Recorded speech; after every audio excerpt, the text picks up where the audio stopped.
Welcome back to another OnlineDrummer.com drum lesson. I'm Nate Brown. In this drum lesson, I'm going to go over a syncopated 9/8 groove. To follow along with this lesson, you'll need the sheet music called Syncopated 9/8 Groove. You can get that at OnlineDrummer.com. Make sure you take a moment to check out Patrick Marsapoyle's new book, Swing, Swing, Swing. It's an ebook available for instant download. And of course, if you haven't already, check out Chart-Topping Drum Beats 1 and Chart-Topping Drum Fills, the 60s through today. All right, let's get started with this groove.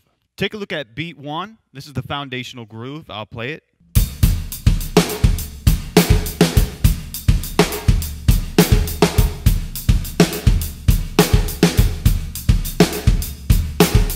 That can sound a little off because it's actually adding one more eighth note onto what we're used to playing in 4/4. What I did on the sheet music is included two alternative countings.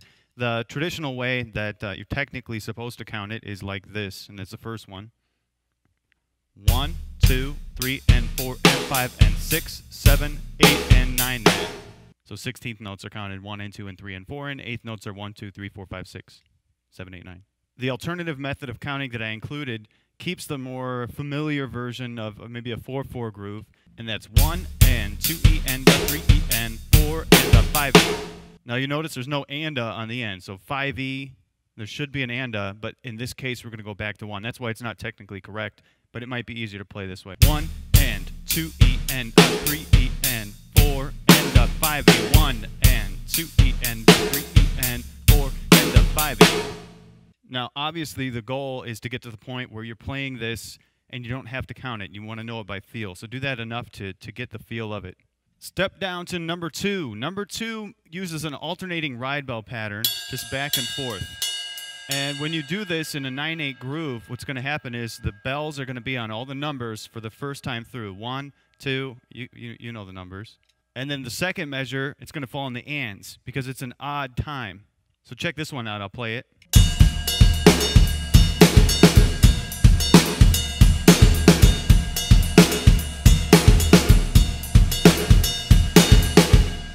Number 3 adds in the hi-hat foot. Since it's just sitting there, might as well play some time.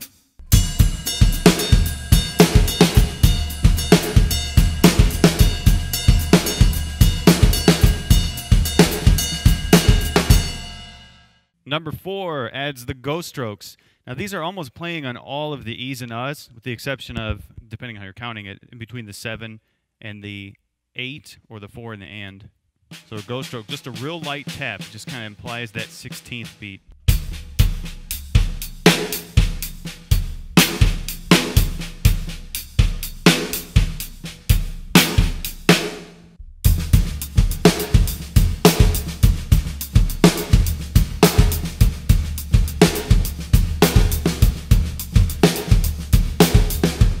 That can take a while to get used to, and if you're not comfortable with ghost strokes, I have an ebook for instant download called I Ain't Afraid of No Ghost. It takes you from beginning ghost stroke patterns all the way to advanced. And I'll put it all together, the hi-hat foot, the back and forth between the ride bell. Actually, I'm going to use the crash this time just for something different.